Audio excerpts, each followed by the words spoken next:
It is Thursday, January 18th, 2018. Imagine that. 0182018. And this is the Scandalous Scandal Recap. We are live coming from you from suburban Washington, D.C. and the New York metro area. I am Larry Brown Jr., joined by my fantastic friend, the Janiyah Wright. Happy New Year, Janiyah, and Happy New Year, everybody watching the Scandalous Scandal Recap. I am elated that we are back with you tonight.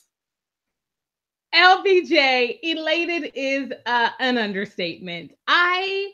All day, and when I start telling my work colleagues my personal business, you know I'm excited, okay? And I said to one of my professional colleagues, oh, the scandal comes on tonight. That was when I knew, LBJ, that I had been suffering from withdrawal, okay? But tonight I got it fixed. Withdrawal, so here we go. Yes, withdrawal from you, from each one of us, as well as all of you who have been in the chat live waiting for at least 7 minutes for us. We thank you so much. Shout out to Ann Richardson, Akoshua O, Sandranita Smith Hall. Sandra, did you get married? Were you always Sandranita Smith Hall? If so, congratulations. If not, happy anniversary. I'm sure you had an anniversary in 2017. Grace, what's up? Happy New Year. Stanley Johnson, you're new, man. Welcome. What's up? We are so glad you are here. Cassie, Place 752. Kat Harlem is in the building, Janiyah. Woo. My cousin, Love Prince Nelson. Hey, cuz. What's up? Hey, cuz. How are you? We've got Coffee Light and Sweet, naturally. Sierra Bartlett. What's up, Sierra? We're glad you're here. Miss KOTV. KOTV, you are recovering from those last 5 minutes. Aren't we all recovering from the last 5 minutes? We want to shout all of you out who are here tonight. Charlene McKinney is here. We've also got K West, and we have you, Janiyah, and me, and other folks who are still coming in. Listen, invite a friend, tell them to watch the Scandal Recap, How to Get Away with Murder. Yes. Yeah, How to Get Away with Murder will be there when we get offline. This is our time to share together. We've been away from each other for several months, and I am so glad to be back with you. Can you believe tonight's episode entitled Robin? Imagine that. Janiyah, let me tell you. I actually just monologue this entire episode. If you're not a regular of the Scandal Recap, you know how I feel about Quinn, Robin, Lindsay. I feel like I should just take this entire episode to mourn or fake mourn, or imagine if I were mourning. What are your thoughts there, Janiyah? What's going on in your head after tonight's episode? We, the viewing community, do not want you to monologue this whole entire episode, okay? Because LBJ, we need to dig in here. There are topics to be discussed. There is symbolism, LBJ. There is foreshadowing, LBJ. We can't just, talk it through. There's got to be a discussion. And this is why the Scandalous Scandal Recap exists, LBJ, because it takes a community to dissect and understand this show. Listen, I just had a flashback to something. I just had a flashback when you said there's got to be a better way. I had a flashback to college. There's got to be a better way. What's that you say? That was an HU shout out right there. If you get it, you went to Howard University. Exactly. LBJ, I have to start with the opening question. Oh yes, go there. LBJ, question to LBJ, question to the chat room. Did you think that Quinn was dead before the season opener, before the episode started? Number one. Sub question 1B. 1A. Do you really think she dead? What do you think, LBJ? So here's my thing. Let's rewind back to the Scandalous Scandal Recap, Season 7, Episode 7. Tonight we're in Episode 8. That was in 2017, Episode 7. I will say there were two different things. I did not leave that episode thinking that Quinn was dead. Go back, check my words. I did not think she was dead. That's right. I did, however, say if she is indeed dead, hell is going to break loose. Now, considering my prediction as well as tonight's episode, especially the last 2 minutes, I will say that Quinn is yet alive and all hell is going to break loose. And I can go a little bit deeper a little bit later. LBJ. Now, what you got to LBJ. say? What do you have to say, D. Janiyah, right? LBJ, I did not think she was dead. Not gonna lie to you. I thought she was alive and kicking. LBJ, but I did think that she and Papa Pope might have been in cahoots in some way. I'm not sure if I said that out loud when we had the last recap, LBJ. I really can't remember. But I did have a moment where I thought, Quinn had so clearly confronted Olivia and wanted a change from Olivia. Could she be in cahoots with Papa Pope? I had that thought at the end of last season. I think we may have even discussed that in the recap. I truly can't remember. So I don't know if yes, we did kind of touch on that. And that's a little bit what I want to dive into as well, because I also have my whole Olivia theory going on. And I'm sure many of you in the chat, I see the thing is bouncing to my left right now. Cassie Place is talking. Ida Matrix, what's up? Ida Matrix, Happy New Year to you. PG, so glad you said you're so glad to see us. We're so glad to see you, PG. What's up? I'm glad you're here with us live. Thank you so much. Y'all are here having full on conversations. And the one and only Candace Brown is in here. Shout out to Candace Brown, who's also upstairs with our amazing son, King Grayson Mateus Brown, everybody. So, Coffee Light and Sweet says, Candace, I'm coming to town, girlfriend. Candace, I'm coming to town, girlfriend. I'll let you know. We're going to get together. Time for me and baby Grayson to go playing. Yeah, exactly. I might need to stay with you. We'll see. I have to look. We'll talk about that offline. Okay, perfect. Yeah, I have to look at my little black book and see if I might be able to make another appointment. But if not, wonderful. So, Coffee Light and Sweet has something to add to the conversation. She says, Larry and Janiyah, the scene with Jake and Liv driving was very similar to the girl that was being kept alive in the woods by Jake from Rowan. Thought that Jake and Liv were driving to see her. Candace and I thought the same thing, Coffee Light and Sweet. We're like, they're driving to go see Quinn. She's going to pop up. And I was like, no, it's not her. I said, Quinn is still alive. Quinn is still alive. Olivia knows her father, bone of his bone, flesh of her flesh, flesh of his flesh. She knows her father.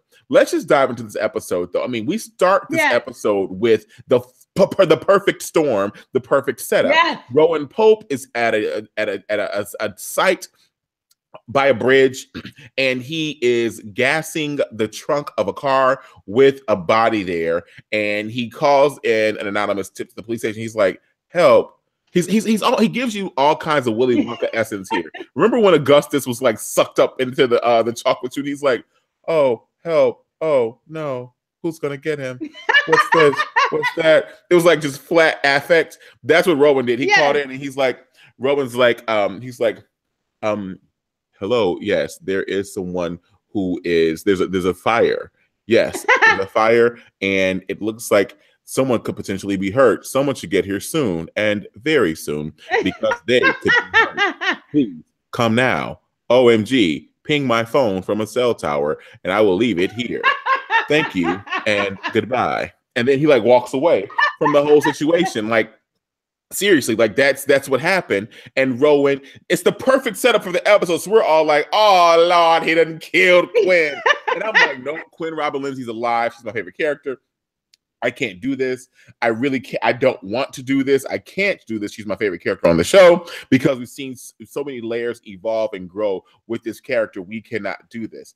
And it's everybody's like, oh shoot. LBJ, people in the chat don't necessarily agree with you, even in your own home, LBJ.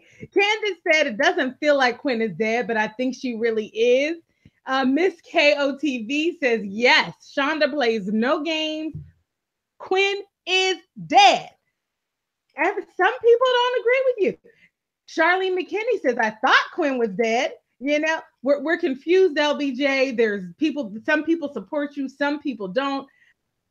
At this point, LBJ, until the last 3 minutes of the episode, LBJ, I thought she was dead. And now I ain't sure. But LBJ, I love the way that you qualified Papa Pope's way of calling the police. I mean, when they play that 911 tape back, I mean, he wasn't even acting. He wasn't even emoting, LBJ. He wasn't even trying. I mean, there was no feeling in his voice whatsoever. Clearly going through the motions. And then LBJ, the next scene we see, we're in OPA and everyone is mourning. Okay, we're mourning and we see David Rosen doing what he normally does, which is bring bad news into the room. And he's confirming that it was indeed Quinn that was dead. You know, he's like one of those cartoon characters that has like a rain cloud over his head. Boop, be doop, be doop, be doop. Almost like a I'm Snuffleupagus or Debbie David Downer Rosen. character, like, He's Eeyore. hey. He's like, oh yeah, he's like, oop, no, here you go. This is David Rosen. Wait. Boopy doopy doopy doopy doop. Hey Liv. Hey Huck. Hey Fitz. Hey Gabby Abby Red. I'm so sorry. I came to deliver bad news to you. It was indeed Quinn's remains at the site. And the baby was there. Boopy doop walked to Charlie. I'm so sorry, Charlie. You get that rhyme? I'm sorry, Charlie. I made a rhyme. Boopy doopy doopy doopy.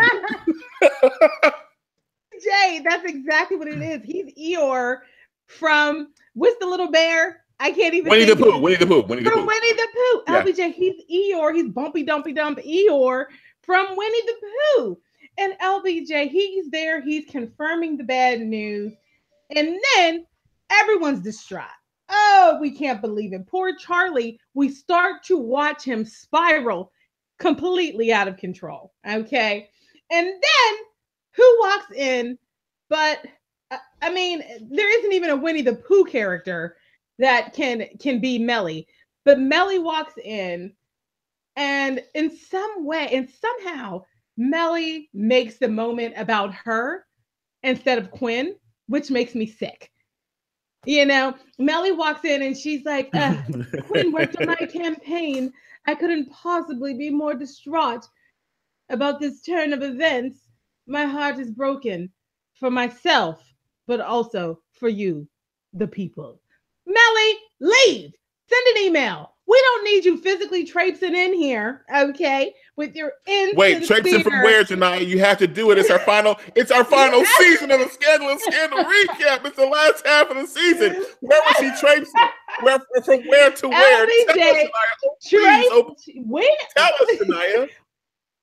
LBJ, we know exactly where she was traipsing from. To and fro. Okay, LBJ. Janiyah, no. To and fro. No, that's not your line. And also, LBJ, there's many lines. Okay. From H and T. Also from hither and thither. Thank you. Real applause for Janiyah, everybody. She comes traipsing in, making it all about her. We don't need you, Melly. But one thing she did do was say, Olivia, you take all of the time you need. First of all, I don't need you marching in here giving me permission to take time to grieve my loved one. Okay. I just didn't appreciate Melly. Mm-hmm. I didn't appreciate Melly in that moment. But anyway, LBJ, so that's how that scene wrapped up. And then we blink our way for a moment back to the White House. And who's walking in to Cyrus's office but Hannah? Now, LBJ, we had some thoughts about Hannah. Yes. Refresh us, LBJ. Refresh us on some of that thinking that we had in the chat about Hannah in the fall. I'll summarize Hannah in about 3 sentences. Hannah needs to be watched. Hannah is there for a reason. Hannah has shade and access to something we cannot connect yet. LBJ, that Hannah's up to 3 sentences. I got you. 3 sentences. That was excellent, LBJ. Because you know what? Why do we know her name? Okay. And why does she have actual lines? Huh? Mm-hmm. Hannah, listen, you up come to on, something, girl. Because why? What is Larry's theory? What is LBJ's theory? We never see or hear anything in this television series without there being a reason. Every action, every word, every entrance, every exit has a reason. If she is on hold to go to the studio lot and to film, she is going to sit at that table, read, and figure out, oh, my character is evolving. Let me text my mother and family and say, Mama, DVR this episode because it just might be. Yeah, it's happening. It's happening. Yeah, it's Shonda happening. likes me. Shonda likes me. Yeah. That's what's happening. Yeah, Hannah. Hannah, clearly, she's either B613 or she's Cyrus's daughter all grown up. Because we ain't seen that baby. And so, LBJ, we see Hannah coming in to talk to Cyrus. And what are they talking about? Cyrus is excited because his number one boo, Mr. Billionaire Fenton, is coming for a visit. Uncle Daddy is coming. Uncle Daddy is coming. And Cyrus is very excited. He's like, Hannah, remember that really great Japanese restaurant I went to? Find that chef. He's pulling out all his vice presidential stock for his Uncle Daddy boo who's coming to town. We'll circle back to that storyline in a minute. And then LBJ, we're back at OPA where they're planning the funeral. And I have to hand it over to you, LBJ, to talk about how they made the plan for what to do with Quinn's remains. Let me just say, I don't even want to talk about that. I just want to say that, sorry, I was eating a cookie. I have an amazingly glorious cookie that I'm having right now because I'm a little hungry. This is my dessert for Scandal. It's beautiful. It's really, really good. Yeah, it's really, really good. And it's soft and ooey and gooey. And I needed to just you get that, it's stuck in the roof of your mouth. I had that. Pardon. Yes, so let me just say this about Quinn's funeral. I literally sent a tweet to Shonda Rhimes. Go to my timeline. You can see this. I told Shonda Rhimes, I said, Shonda, I can't do another gladiator funeral. The way that you took me out at Harrison's funeral with Bridge Over Troubled Water, you're going to use something else to take me out here. I can't do another gladiator funeral. I'm too connected to, you know why? I'm too connected to the Quinn, Robin, Lindsay character. Remember, we go back to season 1, episode 1 with her in the bar. Harrison and Harrison and them came in to essentially recruit her when she had been planted there by them to bring her on as a gladiator. We've seen her evolve and become this essentially in this world of gladiating. And I was not ready to see us say farewell to this character. I mean, it's difficult enough for me as a super fan of this show to watch the entire grid of all the principal cast members every time they do the cutaway to show the show, the title card. We see every single major character of the show. It's letting you know. I mean, this is going to be worse for me than the finale of the Cosby Show. When Cliff and Claire danced off and it was just they rang the doorbell was trying to fix it, I was like, they could have ended better than that.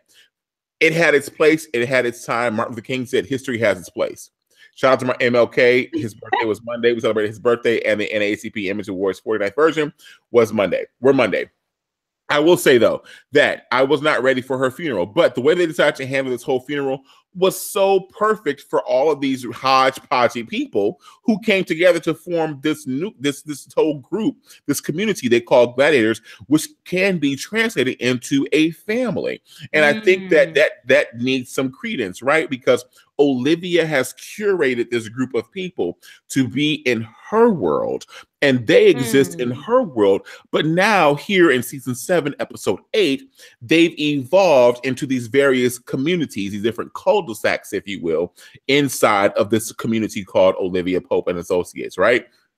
And so we see them coming together as this community of cul-de-sacs back into this OPA world to celebrate one of their own. And she's had her rites. This person has had her rites of passage with these people. She's now emerging and creating a new generation, right? If we look at how our people do and how we function and how we operate, this is what we do. We celebrate and we get down in it and we celebrate. And this is how they are deciding to celebrate Quinn, Robin, Lindsay.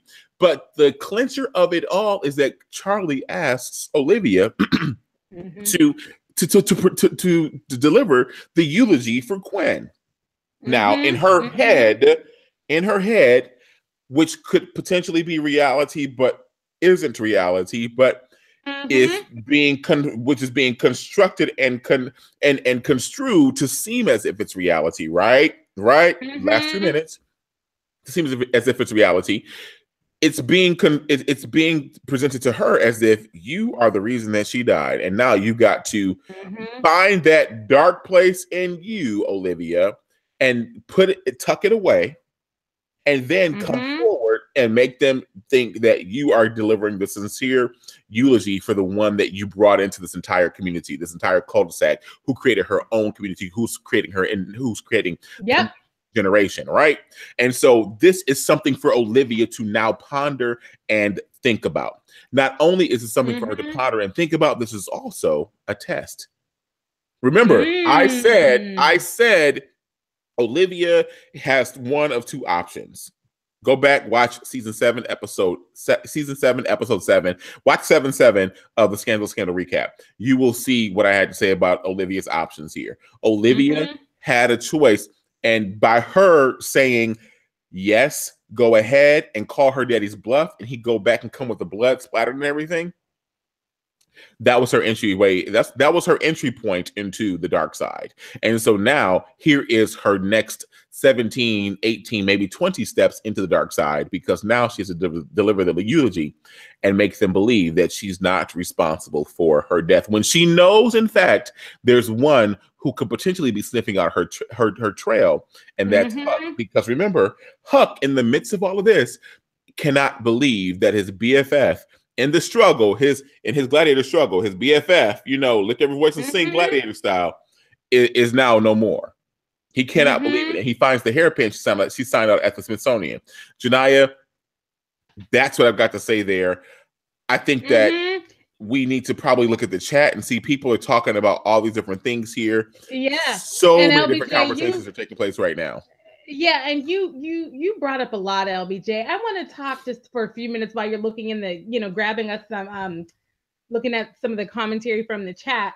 I want to grab just onto what you were talking about in terms of the amount of conflict that Olivia was feeling. I have, a few reactions to that.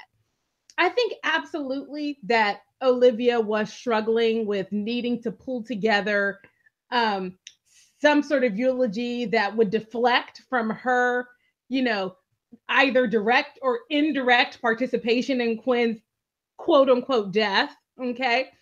But LBJ, I think she was also experiencing a couple of other things. I think she was experiencing absolutely guilt from feeling about the way that she left things with Quinn. You'll recall that their last conversation, well, it was not on good terms. It was with Quinn calling her out, saying, you killed President Fine, and I know you did.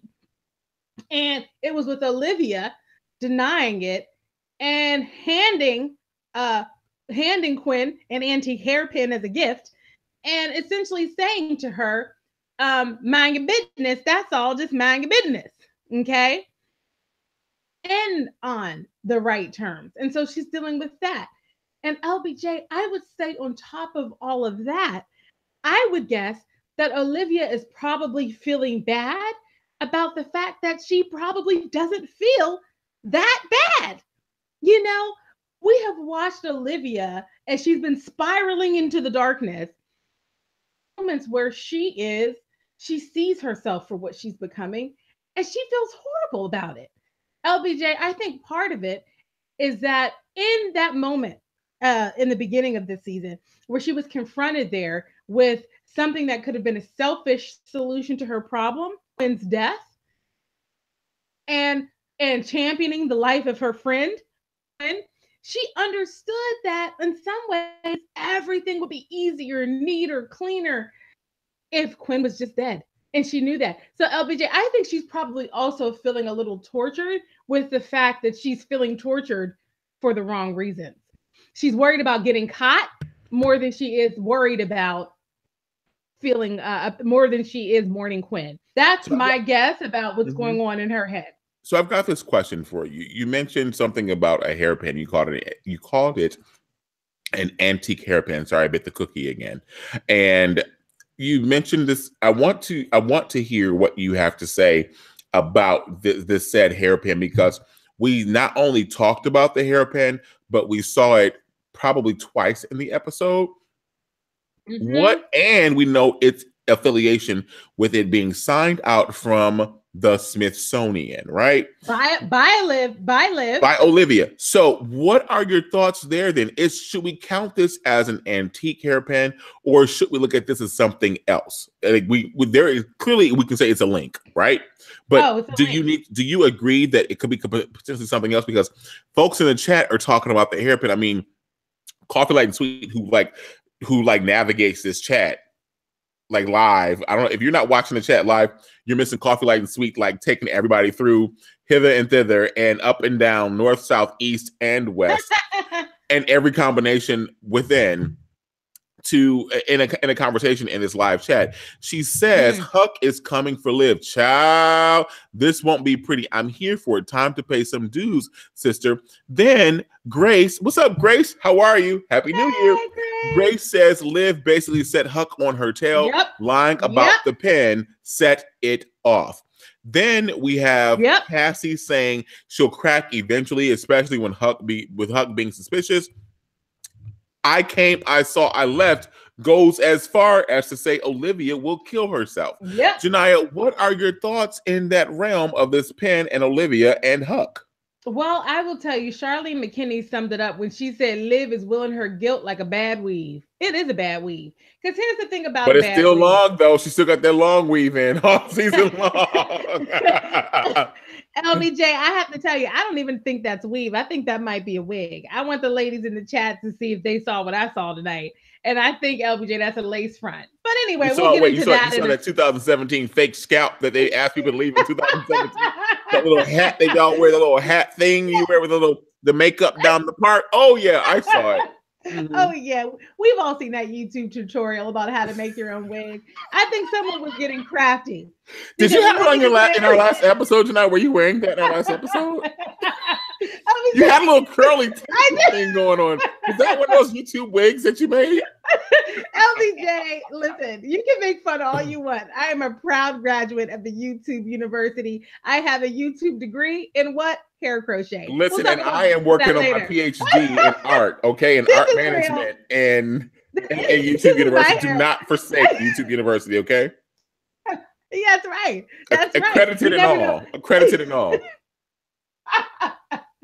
LBJ, but she is wearing that guilt on her sleeve. And LBJ, I think the antique pin truly was a gift that she was giving Quinn. I don't think it was more than that. I don't think it was less than that. But I agree with the chat. I think she made a big mistake. And I thank you for saying it, Grace. I think she made a big mistake by lying about it. There's no way. There was no reason for her to do that. Other than perhaps she wanted to get caught on some level. You know, her instincts were dumbed down. She should have known that that was a moment where she could have just said, yes, I gave her that pin as a gift. Right? Wouldn't that have been enough just to own it as a gift? So LBJ, I think it was just a mistake. I think it's just Liv either not on her game, you know, or Liv kind of that subconscious self-sabotage thing that she does, you know. Just like every time she's almost about to be in a real relationship, turns and runs, hashtag Olake for life. You know, she self-sabotages LBJ. That's my feeling about the pin. You know, LBJ, the chat is agreeing with me. Grace agrees. It's a total lace front, deep sad part. Okay. I saw, I left it. It was all over her head. I mean, it just clearly, it wasn't a good hair night for Liv. I think we can all agree that somebody was taking a sick day and then somebody had to fill in the hair department. But LBJ, but listen, so Sierra Bartlett brings up something who I think deserves a conversation for just a moment. She says Olivia has to know that there is record of her signing the pen out. Liv is so distraught. This is good, Sierra. Liz is so distraught that she is not thinking like Olivia Pope and has let Melly's moonshine memory loss affect her. Sierra, can we call you and bring you into the chat live? If you have a camera and you got some light, like, can we bring you into the chat live? We want to bring you in live. This is really good. This deserves a moment. This deserves so good. Say yes if you can, Sierra. We'll bring you in right now. Let me know. LBJ, it's so good. And LBJ, there's another storyline that we have to talk about. And honestly, I think we could probably just talk about this storyline, wrap it up, get it out of the way. And that's the Cyrus Fenton storyline. We don't need to even spend a whole lot of time on it. What ends up happening is the billionaire Fenton, Uncle Daddy, he comes and Cyrus puts on his good Sunday suit, gets his hands on, and he goes, and I would say this is him skipping. Cyrus basically skips over to Fenton. Okay, his how did he do it? How did he do it? Hey! He's going skipping over to Billionaire Boo, and Billionaire Boo said, "Talk to the hand." I'm paraphrasing. He said, "Talk to the hand," because the face is not talking. And so immediately Cyrus is like, what could possibly be going on?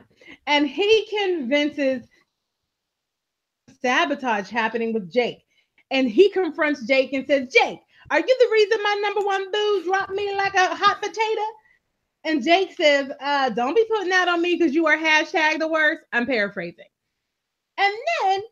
And so then Cyrus, who's been calling Uncle Daddy, he finally just goes right on over to his office. Now, when your ex come to your job, I mean, all bets are off.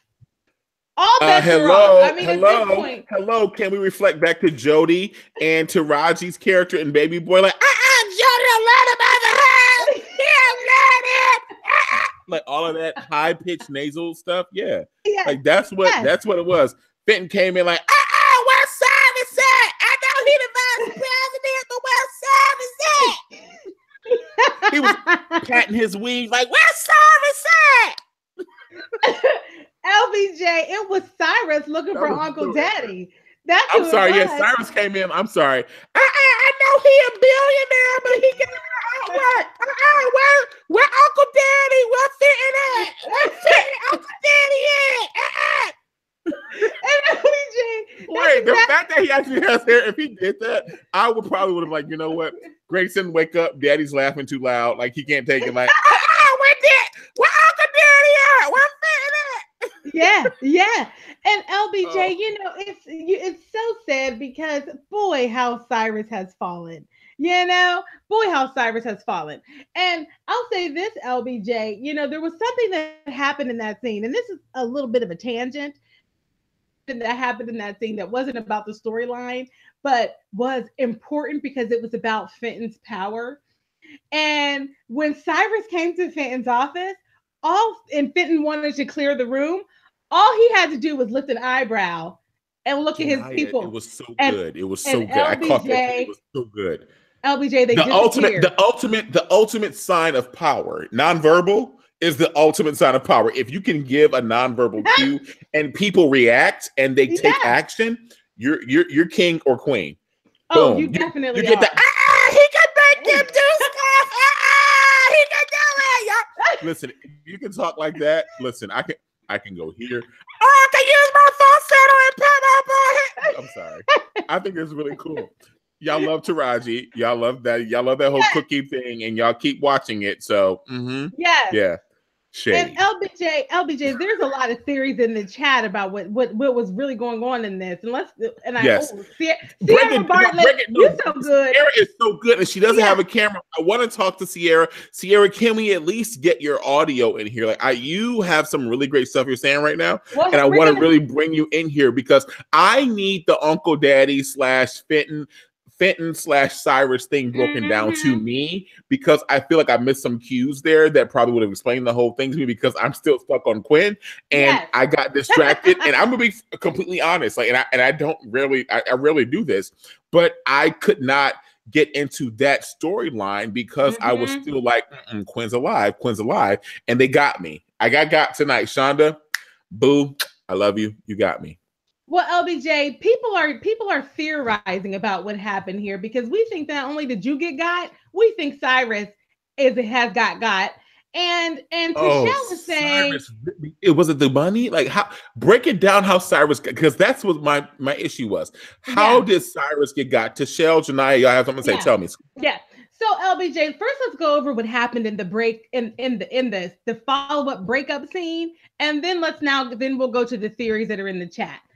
So, what actually happens is that Cyrus, he traipses himself right on into Fenton's job. Fenton blinks and his team disappears. The room is empty.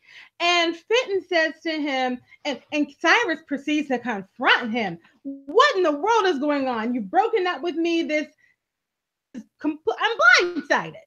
And then Uncle Daddy says, well, my people looked into some of your people, to Charlie specifically. Turns out that he was a hitman for hire. He was a thug. He's like, that leads me to understand that you're in cahoots with thugs. And listen, you know who hangs out with thugs? Other thugs. And he's basically saying, you're not a good person. You're not a good person. And they have a little bit of back and forth where Cyrus is trying to defend himself by basically saying he's done what he's had to do to accomplish his goals. And he tries to say, hey, aren't we one and the same? And Uncle Daddy basically says to him, don't you ever say that we are one and the same. I have morals. Everything I've done, it was to enhance, it was to advance.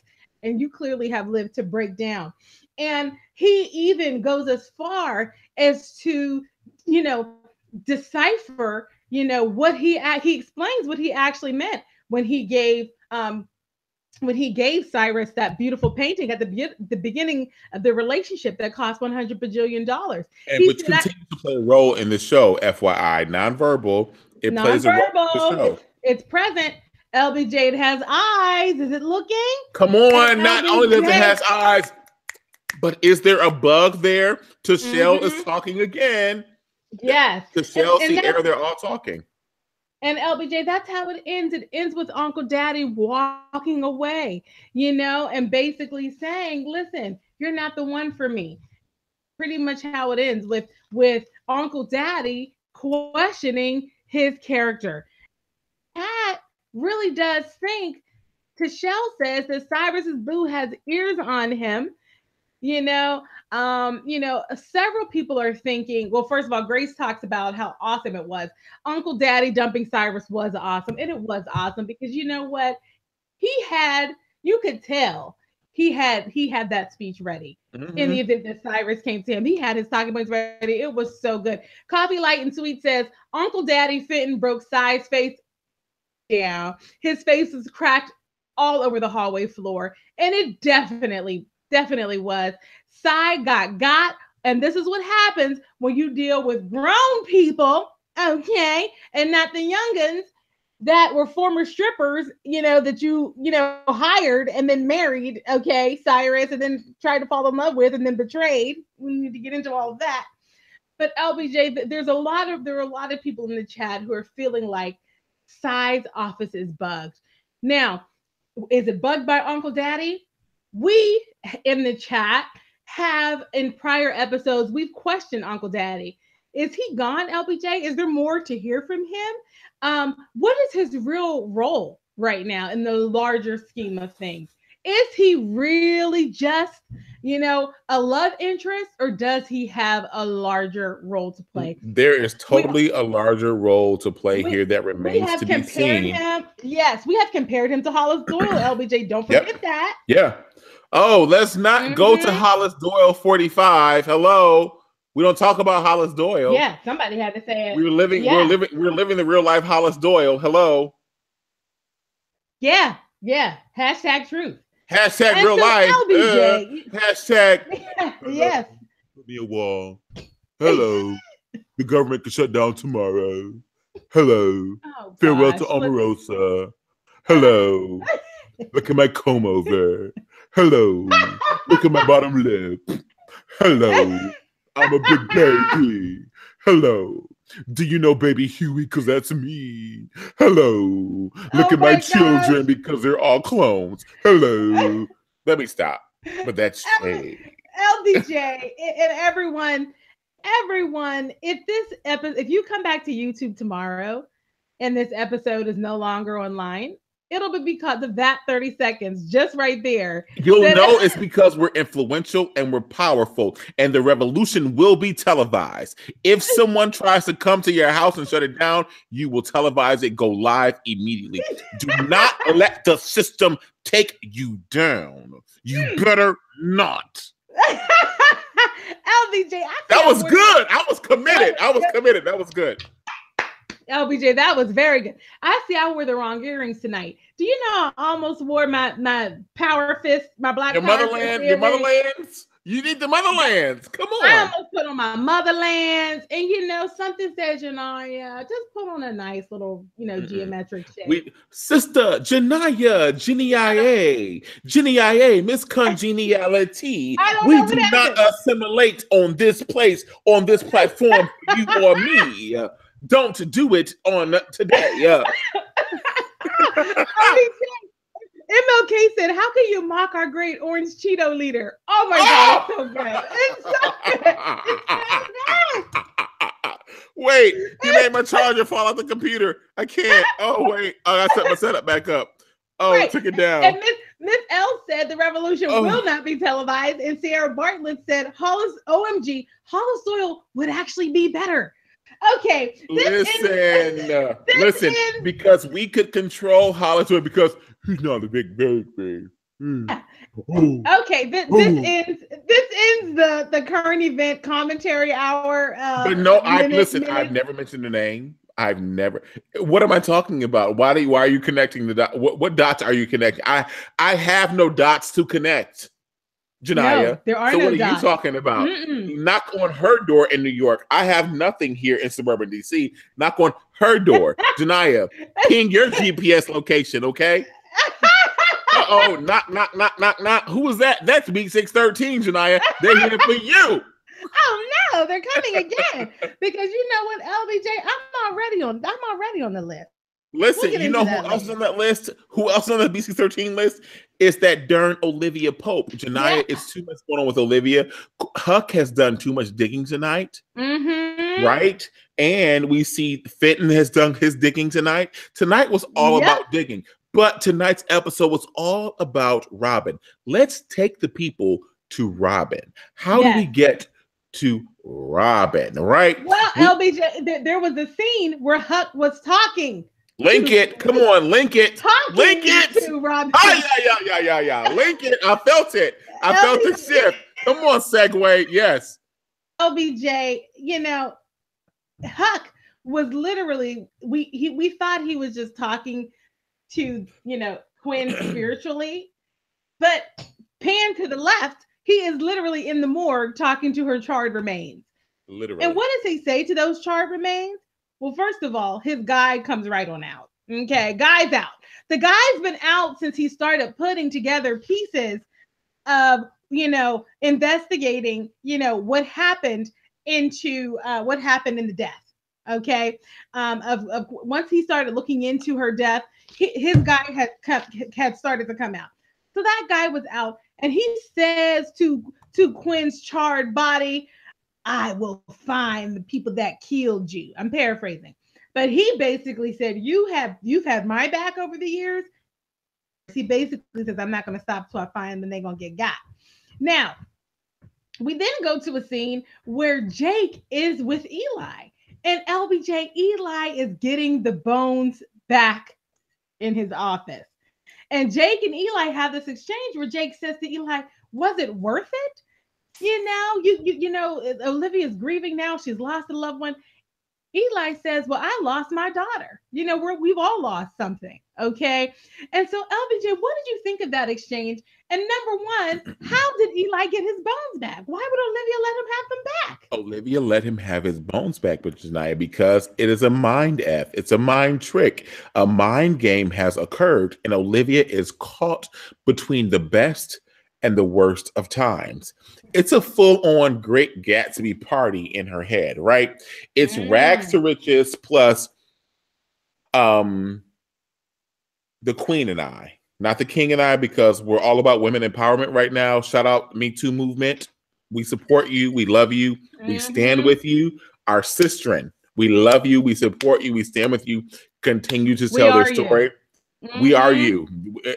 Granted, do you feel harassed by me? Please be honest. I don't harass you. You're my sister. Well, well, LBJ, you do not. Wait, will you start with well? That does not sound like a yes or a Well, no. no, well, LBJ, honestly, I said well because I was about to make a joke because my instinct is like to say something You're random, always and I on. You're stopped always myself. on. Yes. I know it just happened. I don't even wanted to, and I stopped myself from making the joke because this is no joking matter. So I Yeah. didn't want to make a joke. But anyway, please continue, LBJ. So we're talking now about Olivia. You're talking about Olivia and what's going on in the noodle. That's what you were talking about, Olivia LBJ. is being mind jacked. She's being mind screwed. She's being Yes. mind expletive. We don't say that on this show because we are a family show. I know Now, what it is. you know exactly what it is. Go to Urban Dictionary and type in mind and the letter F, and you will find out what we're talking about. Okay. So, with that said, Olivia is caught. It's the best. LBJ, stop the chat because Coffee Light and Sweet said, Coffee Light and Sweet said, Huck made the hashtag BBQ promise to the body. That was gross, but funny. Somebody pray for me, please. What is the heck? Listen, let me say something right here, right now. Coffee Light and Sweet, before this show is said and done, we need you to activate your camera, okay? I need your camera activated because we're bringing you in live. Do not play games. Don't pass go or collect $200. We need to see you and talk to you live before this show is on because you are ruling the live chat. You're the moderator, essentially, of this live chat. We have to bring you in to converse with us. Seriously. And I'm going to stop trying to bring people in before we sign off for the final time. Crying emoji face. LBJ, so the other thing that happened in this episode that we've got to get to because it starts to weave in and out of the storyline is Fitz coming himself on into town to try to, console, Olivia. He comes to the door, of her apartment. She's grieving there as usual, by her lonesome. She's always processing by herself. And Charlene McKinney said that Fitz behaved like a SIMP, shaking my head. And Sierra Bartlett said Fitz is always thinking with his nether ever right regions and not with his brain. He came over pretending that he was there to console her. And what was he really doing, LBJ? He was trying to be the night sweeping in, and again, he's just like Melly. Somehow they make things about them. And so he's walking in under, You're so the politically guy. right. This is somehow they're just off. They're just off. So LBJ, and he walks in and he's like, "Oh, I'm here to console you." Olivia was not about that life. Okay. She said to him, "You're not good enough to be my friend. I don't want to be consoled by you." And he said, "Yeah, you obviously do have great friends. I can see that," because she was there by herself mourning, obviously not a friend in sight. And LBJ, were you surprised to see Fitz? That's my first question. Coffee Light and Sweet said, but wait, y'all, Fitz showed up with sympathy for Liv, and Sister Girl grabbed the booze and slammed the door in Fitz's face. That was shady and hilarious. No, I was not surprised. Fitz is noise right now. Fitz is noise, and Olivia is subscribing to the noise because the noise is familiar to Olivia. Remember, what do I say Olivia needs in her life? Olivia needs a steady rhythm, a constant in her life. Had she connected, sorry, but the cookie again. Had she connected with the Marla Gibbs character, maybe she wouldn't need that in her life again.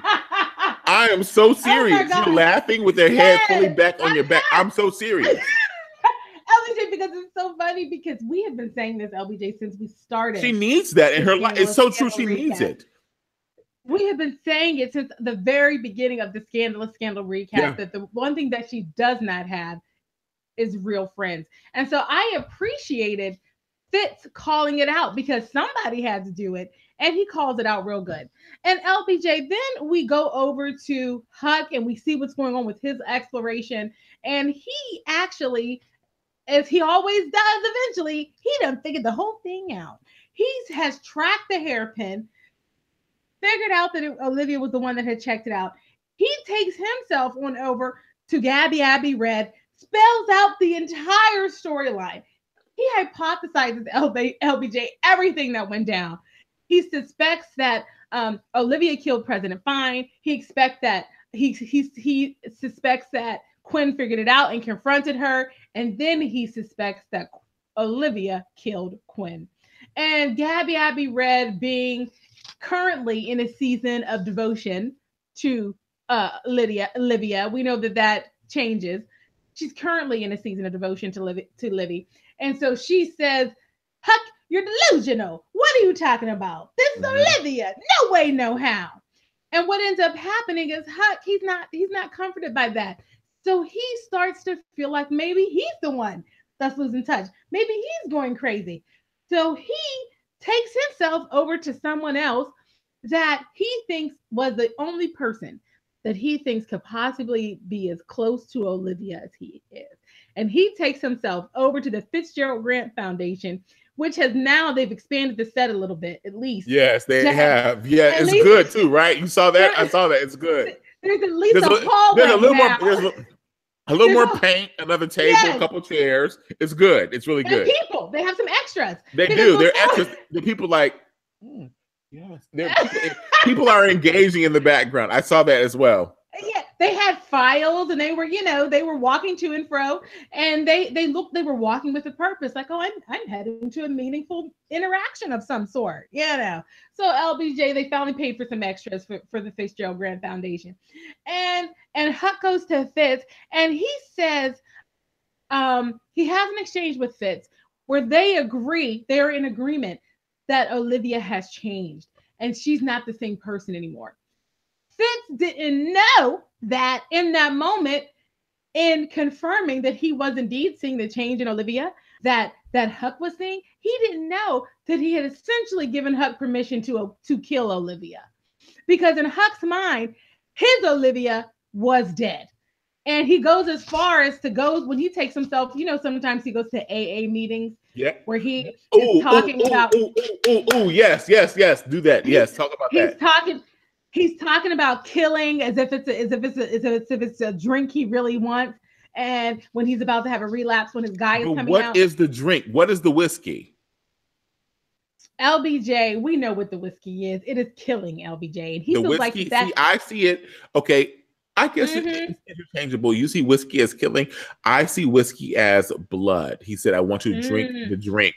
I want to taste the whiskey. I want to this. I want to. He's talking about a drink specifically. And to me, the drink is the actual, not the killing, but it's actually the sight, the smell, and the feel. And if you're feeling freaky, the potential taste of the blood. He needed.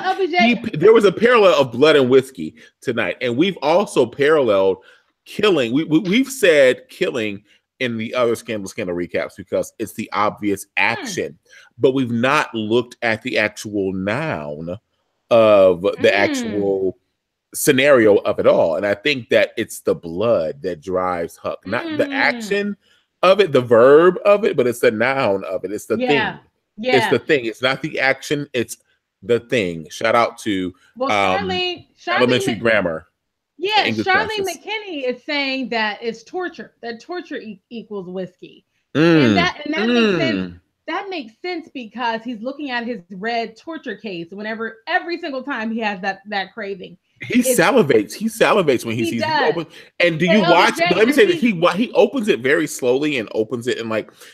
I'm sorry, like I paid attention to the slow motion moments, and he totally goes in on that whole thing. Go ahead. Grace agrees with you that the whiskey is the spilling of the blood.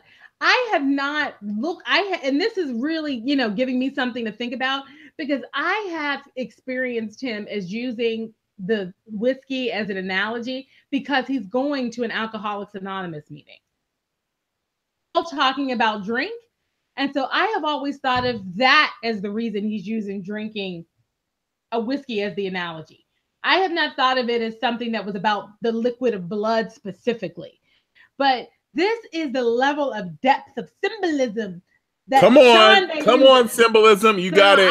I think you're right, LBJ, and I think the chat is right that this is not just that shallow statement of killing. It's more than that. It is the torture. It is the blood. And LBJ, there is a lot of people who are pondering death in this larger sense, including Gabby Abby Red. And she has now the cremated body of Quinn. It was so heavy, so heavy for me. Quinn, okay. Yes. And having a lot of emotions. He's having a lot of emotions, LBJ, because what it is as we talked about earlier, what Charlie has decided will be done with Quinn's remains is that they would be put into bullets. Which is something that happened in a story that Quinn always liked about, some warrior storytelling that they had shared. And so he wanted to honor her life in that same way. He said she was a warrior in life, she was a warrior in death. I want to honor her and the way that warrior was honored. And so he has decided that her remains will be put into bullets. And so Gabby is struggling with that. She's struggling with cremation. He said something about it feels more final than a body in a casket. She starts to ponder her own mortality. She's telling David Rosen what she wants her funeral to be like. David Rosen, he tries to be his Eeyore optimistic self, which is still not great. He's not good at it. And he talks about his life dreams. He has aspirations and plans to live a long time. And he tries to lift her mood a little bit and to bring her out of that dark place. Oh, Janaya, I'm David Rosen. Don't. I couldn't help it. Yeah, because no one can help it, because you know what? David Rosen, you really need a sad trombone. But let me also say, wah, wah, wah, to David Rosen. But let me also say, Gabby Abby Red opened up a door for conversation for people to have, right? Like, what do you want your final moment to look like on this earth? Like, although your spirit is in the earth, what do you want the people who are celebrating your shell, your body, to experience? Do you want to be cremated? Do you want this elaborate setup? Like, I know what I want. Tell us, LBJ. If I tell, you have to tell yours, because this is not going to be some kind of like LBJ planned his funeral moment right now on the Scandal chat. Yeah, I'll tell mine, and maybe somebody in the chat. I need full pomp and circumstance. I need Black Suburbans carrying the family like it is Barack and Michelle going to dinner on their anniversary in DC. I need full motorcades. I need swift moving group. I need organization. Yes. I need full production. I need song. I need dance. I need celebration. I need the mention of my name, first, middle, last, suffix. I need nicknames mentioned. I need wooden casket, full display.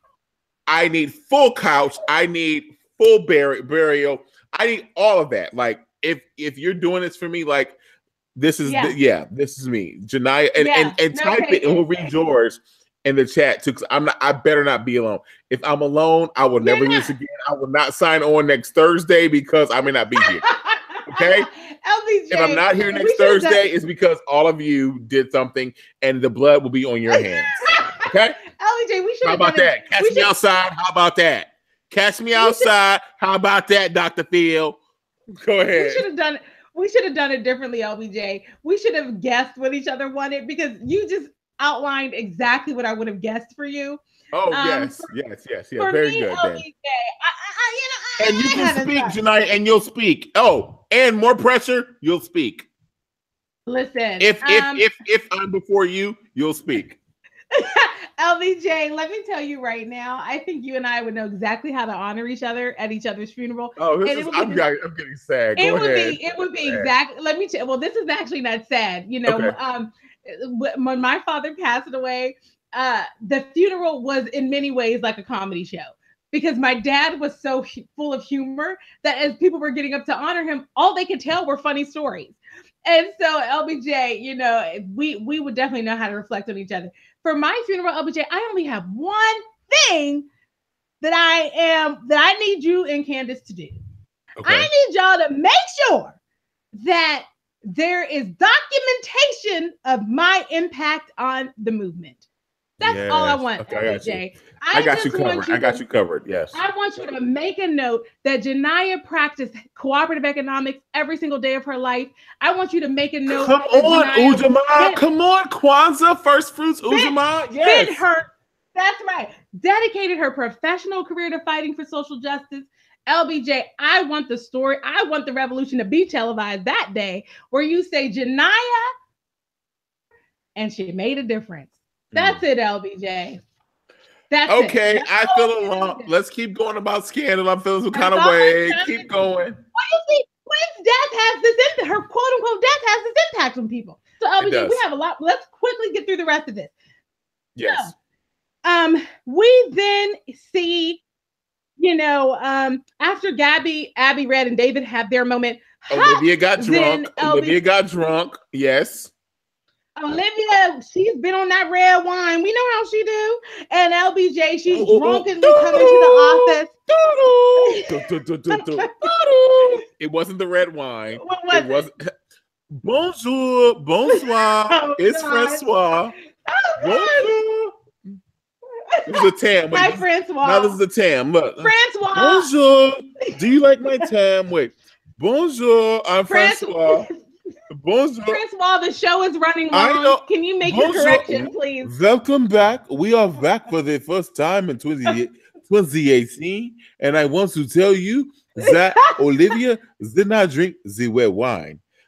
Olivia drank the whiskey. The whiskey from Fritz. That's what she drank. She had whiskey from Fritz, a bottle of whiskey. Thank you. Au revoir. Thank you, Francois. Au revoir and bonsoir. Au revoir and bonsoir. Yeah, au revoir, bonsoir. Okay, all right. Fact checker Francois. Yes. So then Olivia is drunk. She's in the office, traipsing around, breaking stuff. She has gone into the closet, pulled out that dusty white hat, put it on. Huck overhears her banging around in the office. He goes in and confronts her, and she says, LBJ, she talks about she's full of guilt. Again, bad wig, full of guilt. And she says to Huck, we were supposed to protect her. We're gladiators. But then she laughs about the fact that they call themselves gladiators because she says, you know what? The lions ate the gladiators. And at the end of the day, they were entertainment and they were food. And that's all they were. They were dinner and a show. And she basically said, that's all we are, dinner and a show. She kisses Huck on the cheek. Then, LBJ, we have the funeral montage, okay? Which is, there was the hashtag jam, the Jandal scam session, LBJ. And, Coffee Light and Sweet calls it out, with the Scandal Jam session, LBJ. It was a Stevie Aretha jam session. LBJ, we lost you. We lost your visuals. But I'm going to keep going. We don't see you or hear you, LBJ. But while the Scandal Jam session is happening, we are seeing them doing what? Filling up the bullets. The OPA, the associates, they're filling up the bullets with Quinn's remains. Okay. We see everyone heading to the funeral except for Papa Pope, who's in his little, museum space playing with his bones, looking remorseful and overcome with emotion. And they're then at the funeral. And Olivia gets up to give her eulogy. And you know what? She didn't have much to say. She said, I tried to write something that would help us find perspective on all of this. And she said, there's no silver lining here. There is no hope. No good comes from this. Quinn's death is awful. And that's really all I have to say. LBJ, she couldn't even muster anything to say in honor of Quinn, except about the senselessness of her death. And you know what, LBJ? Coffee and Light and Sweet says it. There was something fishy about Liv's eulogy. Complete, almost fake, as if Liv knew there was another play in motion that had to play along. See, I like that theory because it at least makes me forgive her for being so whack that she couldn't even just say something. I mean, you don't even have to mean it. Just say something. You're back, LBJ. We see you again. And so basically, then we have what we actually do is we're watching each gladiator shoot a bullet, remains into a hole in the ground. And as before each gladiator makes the shot, we get to see a little peek into either when they met Quinn or a special moment that they shared with Quinn. And it's basically like the pivotal Quinn moments with that specific character. Mm-hmm. Charlie, then Huck, then Gabby, Abby, and Marcus. David, who is just, he's just the worst. Coffee Light and Sweet said, shout out to Baby Thug Rose and firing his pistol at the funeral. He was so weak, so whack, he couldn't even shoot the pistol.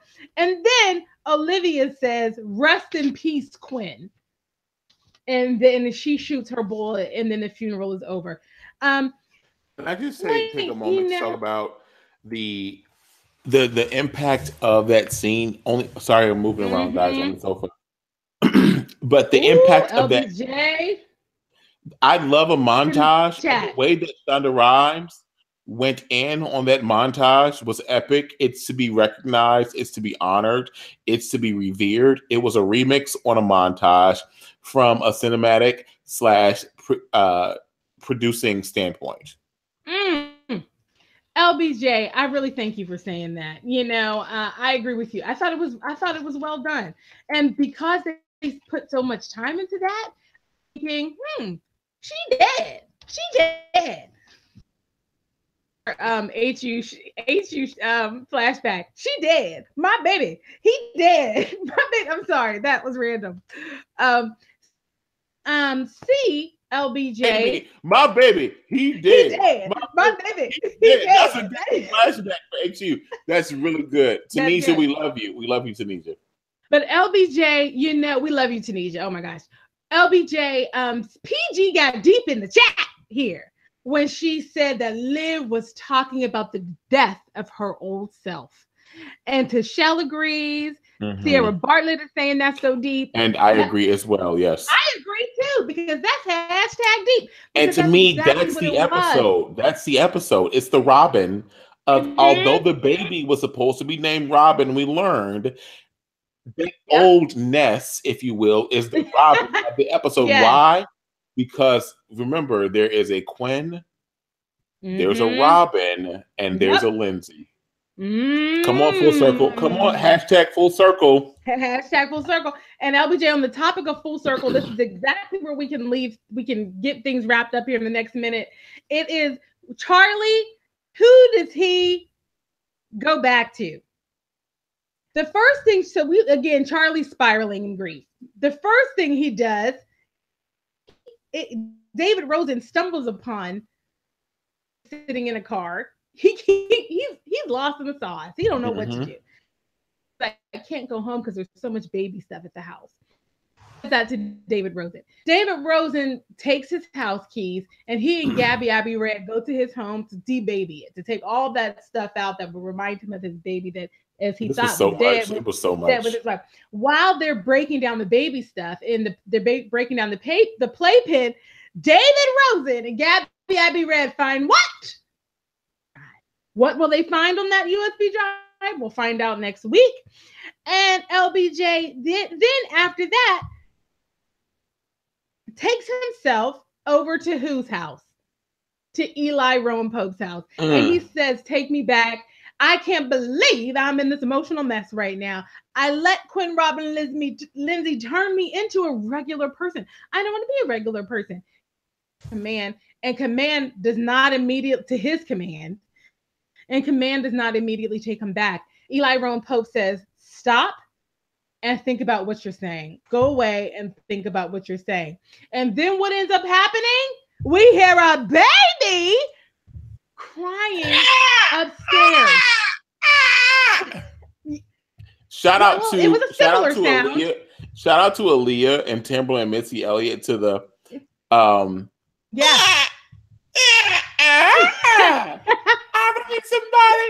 really need somebody. Boom, boom, boom, boom, boom, boom, boom, boom, boom, boom. You know, LBJ, you're That's what I thought about that whole you're scene. I'm sorry I had to you're say it. you know, you're very good at sound effects, It's generally Throwback Thursday. speaking. I had to say it.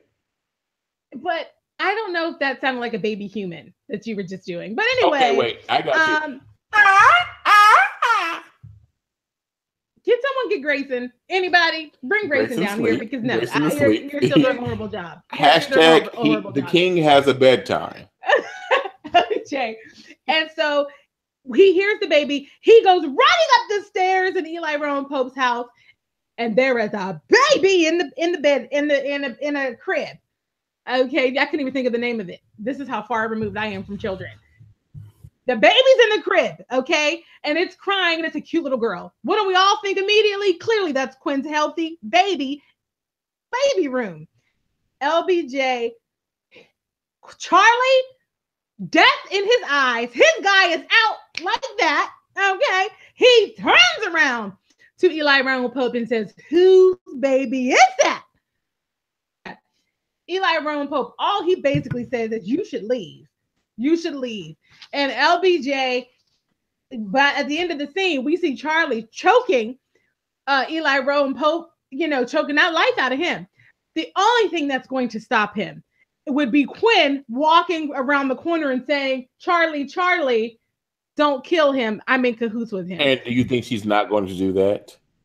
LBJ, all I know is if she doesn't do it, Eli Rowan Pope is about to be dead. Okay? He better say something or Quinn better walk herself on in there because he about to be dead, LBJ. Dead. So let me present this before we sign off for the chat tonight, because I feel like this needs to be said. So Rowan Pope / Joe Morton, the real man, said, if you thought your head exploded at the beginning of this episode, wait until the end. Mine did. And he said, hashtag scandal. I'm going to share with you what a poem that he wrote. Sorry for the shaking of the camera.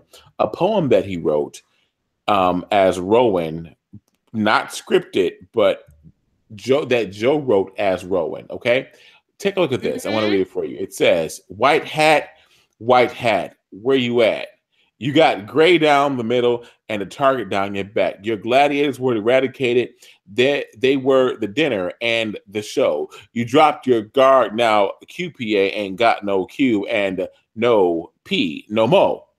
Hashtag the Book of Rowan. Hashtag scandal. Hashtag, and then they have the Olivia Pope stuff that's listed there. Listen. I hope you all saw that poem. If you missed it, go back, rewind the chat, take a look at it, or go to Joe Morton's Twitter account. There were things that he said there and the timing in the episode that to me led me to believe that Quinn was still alive. But the big but, if you look at there's no more Q in the P, there's no more Quinn Perkins is not Quinn Perkins anymore. She is truly she is the true heir apparent of the B, the 6, and the 1 and the 3, or the 1 and the 4, if you want to take it that far, because she has now proven herself to surpass Olivia and Jake and Charlie. And in my impulsive thinking, that's my prediction tonight. I'm jumping us a little ahead, Janaya. Do it, LBJ. The hour is late. The hour is late, but I've missed you, and we've missed everyone in this conversation. Folks have joined that we've never even heard before. This is our last season. Y'all are here for this, and we're here for you. And I will say, there's something to be said about this. Quinn remains. She lives. That was not her body that we celebrated. My question, I would submit to everyone that maybe, just maybe, it's Melissa. Why? Because nobody cares about Melissa. They don't. We care. don't. Remember that? They don't care. But you know what, LBJ? Akosua, who was it? It was Sierra Bartlett. Sierra Bartlett said something early in the chat that is a truth, which is an old body and dental records can be fake.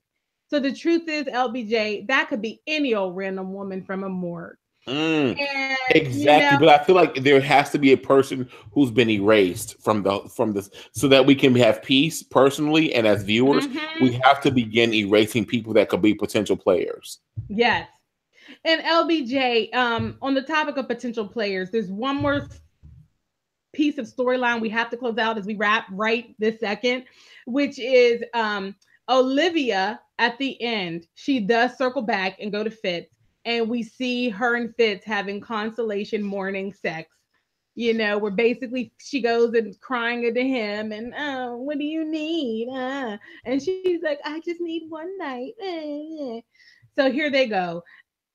There's also LBJ for my closing thoughts. I actually want to share Akosua O's statement from the chat. Olivia is command now. I don't think Huck can kill command. He tried it with Papa Pope, but failed. Just saying. That's my prediction, LBJ. Akosua O had already summed it up, so I didn't need to restate I it. love it. LBJ, it has been so good to be back with you tonight. So good night. It's almost a 2-hour episode, and we're back to count it down. Listen, guys, stay tuned. Buckle up. We are here until mid-April. Why? Because ABC and Shondaland have informed us that we are here until the last episode of Scandal that will air in April. Okay? I don't have the actual LBJ, date. this was so good. It was so good. It was needed. We are here for each other. We need it released, like we saw in the lawn chair episode. I need release. All of that stuff, okay? We love you. Thank you so much. Listen, any more predictions? Everybody, ever hanging in here. Any more predictions you have tonight before we say bye-bye? LBJ, that's it. I have a lot in the cooker, LBJ. We'll talk about it next week. Let me say this. My last prediction is that Melly is about to be messy. She's about to become messy Melly, and she's going to throw a bunch of stuff off. And just like you laugh like that, we're going to be laughing at Melly, and the pie is going to be in her face. Ladies and gentlemen, we love you. Thank you so much for watching. We're so sorry to end so abrupt. If you want to say something else, put it in the comments. I'd love to respond to your comments. Maybe Auntie Janai will write in the comments before the season is over. Auntie Janai, what you got for the people? LBJ, you know what? I am a woman of action, so I'm not going to make any more promises. Come on. I'm just going to wait and shock your mind, as my mother would say. Shock your mind on Channel 9 one of these days. All right. Well, until we get to shocking our mind on Channel 9, I'm Larry Brown Jr. Joined by my fantastic friend, the Janiyah Wright. We love you. Thank you so much for watching the Scandalous Scandal Recap, #Scandal Recap, here live on YouTube. And if you're watching in the after show, you made it to the end. We love you for watching. Thank you so much. Thank you. Good night, everybody. Bye-bye.